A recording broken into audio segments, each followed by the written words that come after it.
여러분 안녕하세요. 오늘 제가 이야기해 볼 책은 신영복 작가님의 강의라는 책입니다. 유시민 작가님의 책에서 한번 읽어보라고 권하시더라고요. 그래서 한번 읽어보려고 어떤 내용인지 이렇게 한번 보니까 동양 철학, 동양 사상에 대한 내용이라서 좀 부담스럽다 이렇게 생각을 했었거든요.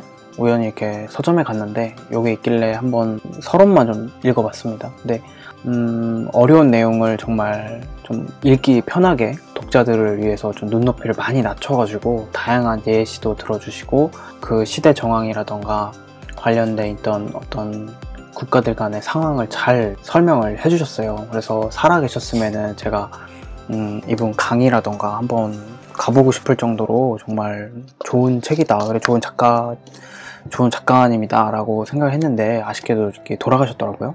신영복 작가님의 첫 책을 이제 리뷰를 해보려고요. 아마 이제 이 책을 읽고 제가 내용이 되게 괜찮아서 다른 책도 한번 빌렸거든요. 이 책입니다. 담론이라는 책. 이 책은 아직 제가 읽지는 않았고요. 아마 다음 리뷰가 되지 않을까 싶네요. 이 책 이제 서론에서 무슨 내용을 하냐면은 왜 동양 사상, 동양 철학에 대해서 이야기를 하냐라는 말씀을 하시면서 이제 관계론, 현대의 이제 주류 사상이 서양에서부터 이제 비롯된 거고 주로 이제 존재론, 그러니까 사회의 입자에 해당하는 개인으로부터 사회 관계를 이제 인식하는데 동양의 사상에서는 존재나 이런 어떤 개인을 전체로 확장해 나가는 방식이 아니라 처음부터 관계에 많이 집중을 했거든요. 관계론에 대한 그런 내용을 많이 담고 있습니다. 그러면서 또 무슨 내용을 이야기를 하시냐면은 화동론이라는 거를 이야기를 해요.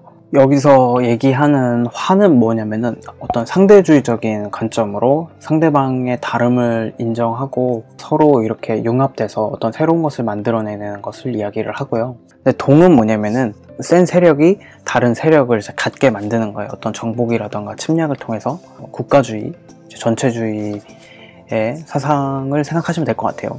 뭐 서양과 동양으로 나눠서 생각을 할 수도 있고 동양 철학에도 보면 그런 논의가 되게 많거든요. 되게 혼란스러웠던 시대에 패권을 쥐었던 어떤 사상은 화보다는 이제 동이고, 권력이 가운데로 집중돼 있던 어떤 상태에서 문제가 많이 발생되는 것을 들여다본 사상은 이제 동보다는 화 쪽에 가까운 이런 사상이었다. 그런 이제 흐름을 미리 이제 이야기를 해두고 이야기를 시작을 합니다.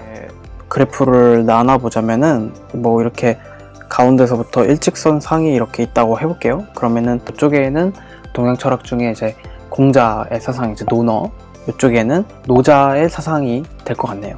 근데 우리한테 중요한 거는 과거에 어떤 일이 일어났다는 사실보다 과거에 일어났던 사실을 통해서 현재에 배울 점이 있어야지 우리가 고전 이제 사상이라던가 철학을 의미가 있는 거죠. 중국 같은 경우에는 이제 사회주의 국가에서 자본주의 문화를 받아들였잖아요.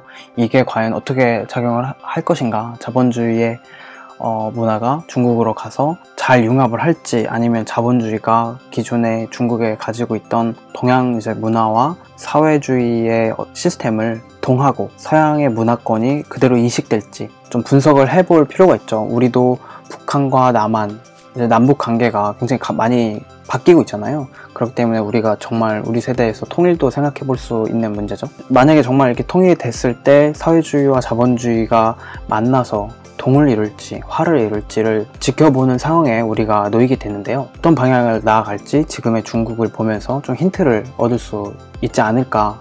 작가님도 그런 생각을 서론에 좀 담아 놓으신 것 같아요. 고대에서부터 있었던 뭐 시, 그리고 주역, 논어, 맹자, 노자, 장자, 묵자, 순자, 법가, 그리고 뭐 불교라던가 신유학, 대학 등등 이렇게 많이 나오는데 여기에 나온 내용 중에서 좋은 내용이 정말 많습니다. 좋은 예를 많이 들어주시고 이 이제 강의 자체가 그 대학생들 상대로 이제 했던 내용을 책으로 이제 만든 거라서 그런지 어려운 내용임에도 불구하고 읽기가 굉장히 좋았어요. 가독성이 좋다. 그리고 이제 머리로만 이렇게 논리적으로만 이해하는 게 아니라 뭔가 가슴을 울리는 그런 에피소드들이 상당히 많이 나옵니다. 그래서 저는 신영복 이 작가님의 첫 책이었는데 되게 마음에 들었어요. 그 중에서 제가 맨 마지막에 나온 이야기를 하나 골라서 하려고 해요. 제가 마음에 드는 내용이 되게 많았는데 이 내용을 고른 이유는 뭐냐면은 서론에 작가님이 화두를 던진 것과 이어지는 것 같아가지고 요거를 골랐습니다. 이제 곽타라는 사람이 있었는데요. 이 사람 원래 날 때부터 이제 곱사병을 이제 앓아서 등이 이렇게 굽어 있는 사람인 거죠. 원래 이름이 있었는데 다른 이제 마을 사람들이 이 사람을 그냥 낙타 같다고 해서 이제 곽타라는 별명을 지어줬는데 본인도 그게 마음에 들었는지 자기 자신을 이제 곽타라고 불렀다고 하네요. 이 사람은 이제 정원사로 높으신 이제 양반들이나 관료들의 집에 있는 정원수 같은 것을 이제 가꾸는 능력이 매우 뛰어나가지고 인기가 진짜 많았다고 해요. 이 사람이 나무를 이렇게 심으면은 열매도 빨리 맺고 많이 맺고 나무가 튼튼하고 정말 잘 자랐다고 합니다. 다른 이제 정원사들이 굉장히 부러워했겠죠. 그래서 물어봤겠죠. 어떻게 하면 그렇게 되냐 했더니 딱히 잘 자라게 하는 방법은 알지 못한다. 하지만 나무가 어떤 것을 좋아하고 어떤 상태에서 가장 잘 자라는지 자기가 봤더니 나무가 이렇게 땅으로 뻗어나갈 수 있게끔 자기가 충분히 기다려주고 다른 정원사들은 막 좋다는 흙을 막 계속 갈아 끼기도 하고 나무가 잘 이제 심은 나무가 잘 박혀 있는지 막 흔들어 보기도 하고 어떤 심한 사람들은 나무가 죽지 않았나 해서 손톱으로 찔러보고 왜 나무 밑에 나무 껍질 안에 이렇게 까보면은 살아있는 나무는 초록색으로 이렇게 돼 있거든요. 죽으면 그 초록색이 없어져요. 그렇게 보기도 한다는 거예요. 하지만 자기는 나무가 그렇게 하지 않았을 때 가장 잘 자란다는 것을 알고 있는 거죠. 그러니까 흙 위에 나무를 심었을 때 그 두 개가 잘 화할 수 있도록 도와준 거고 제 해석은 그렇습니다. 다른 정원사들은 그러니까 이것저것 많이 간섭을 하면서 동을 하려고 했던 것 같아요. 그래서 뭔가 나무가 계속 잘 안 자라고 곽타만큼 유명한 그러니까 좋은 정원사가 되지 못한 게 아닌가, 저는 이렇게 해석을 합니다. 신영복 작가님께서는 어떤 코멘트도 안 남겨놨어요.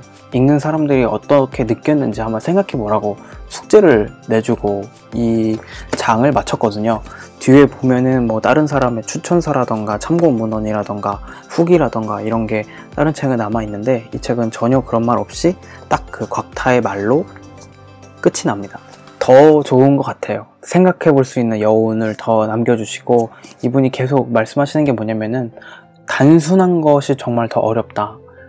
어른이 아이처럼 아이와 같은 자연스러움과 단순함을 가지기가 제일 어렵다라고 말씀을 하시는데 그런 자신의 생각을 자신의 이제 글쓰기 책에서도 잘 녹여내신 것 같아가지고 상당히 매력적인 분이신 것 같다라는 생각이 들어요. 그래서 아까 처음에 이제 서론에서 중국이 자본주의를 받아들이면서 어떻게 그 둘이 이제 상충되는 이제 모순이 있잖아요. 그런 문제점을 어떻게 이제 개선해 나가는지, 그리고 우리가 나중에 통일에 직면했을 때 문제를 어떻게 해결해야 되는지에 대한 그러니까 압축적인 상황을 이야기로 이렇게 던져주신 것 같아요.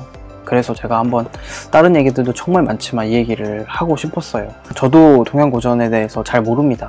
뭐 제대로 읽어본 적이 없는데 동양고전에 대해서 정말 잘 모르겠는데 한번 궁금하다 싶으신 분들은 이 책을 한번 읽어보는 게 너무나도 도움이 될 것 같아요. 그리고 이 책에 정말 많이 등장하는 내용 중에 하나가 뭐냐면은 사마천의 사기입니다. 어떤 사상이 그때 당시의 경제 그리고 정치적인 상황, 그래서 국제관계 동떨어져 있지가 않아요. 다 이게 연관이 돼 있기 때문에 그래서 약간 이런 철학이라던가 동양고전이 읽기가 어려운 것 같아요. 다 알아야 되니까. 근데 우리는 한자에도 좀 익숙하지 않고 하다 보니까 어려운데 제가 예전에 그 사마천의 사기 간략하게 이제 만화로 된 거 리뷰했었거든요. 혹시 좀 궁금하신 분들은 참고하시면 도움이 될 것 같아요. 저도 만약에 그 책을 안 읽고 이걸 봤었으면은 너무너무 좀 더 어려웠을 것 같아요. 근데 익숙한 내용 뭐 상황이라던가 뭐 진시황이라던가 여러 가지 이제 사람 이름 같은 거는 그 사기에 뭐 열전 이런 형태로 해서 많이 나와 있거든요. 그래서 두 개 좀 같이 좀 이야기를 해보고 싶었습니다. 오늘 이제 리뷰 내용은 여기까지고 다음에 또 다른 내용으로 제가 리뷰를 남기도록 하겠습니다. 시청해주셔서 감사합니다. 안녕.